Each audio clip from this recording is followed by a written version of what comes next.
Торгово-промышленная палата намерена поддержать абхазских экспортеров. Это главный посыл для всех участников встречи. Цель первого диалога – выявить проблемные зоны, которые необходимо решать в первую очередь. Чтобы общение оказалось плодотворным, на встречу с экспортерами пригласили представителя Федеральной таможенной службы России Сергея Иванова. Мы знаем, что есть проблемы с таможней, да, как сами наши экспортеры говорят.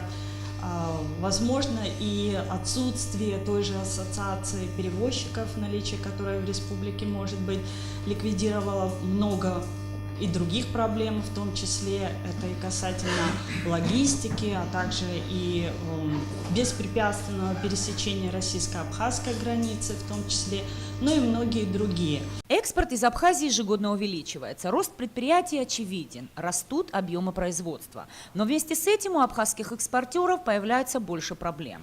Торгово-промышленная палата предложила решать их сообща, через новую структуру – Совет экспортеров Абхазии. Основная цель создания данного совета – это, конечно же, координация всех производителей по продвижению экспорта абхазской отечественной продукции за пределами нашей с вами республики и, конечно же, максимальное содействие в решении всех существующих проблем, связанных с экспортом и в том числе выхода на мировой рынок. Предприниматели не высказывались резко против этой идеи, но у них накопились вопросы и замечания к представителю Российской таможенной службы.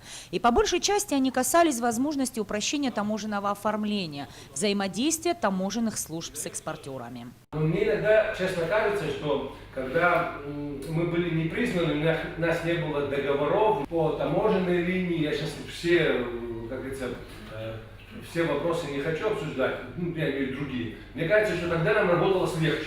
Иной раз получается, что чем больше документов, чем больше законов, чем больше между нашими странами договоров, тем все усложняется.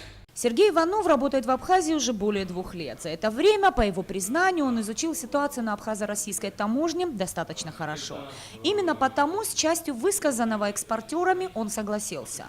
По его словам, есть проблемные зоны, которые нужно изменить. Но не все беды от таможенных служб, говорит Иванов. В России существуют и общественно-консультативные советы, где там, по сути дела, любой серьезный законопроект, он дается на экспертизу бизнесу, который говорит, нам это надо или нам это не надо. Да? Вот. И поэтому я просто хотел бы именно таким образом, чтобы выслушивать не то, что там я защищаюсь как-то, да, я просто пока могу сказать то, что я знаю. Поэтому здесь нужно, давайте приглашать там.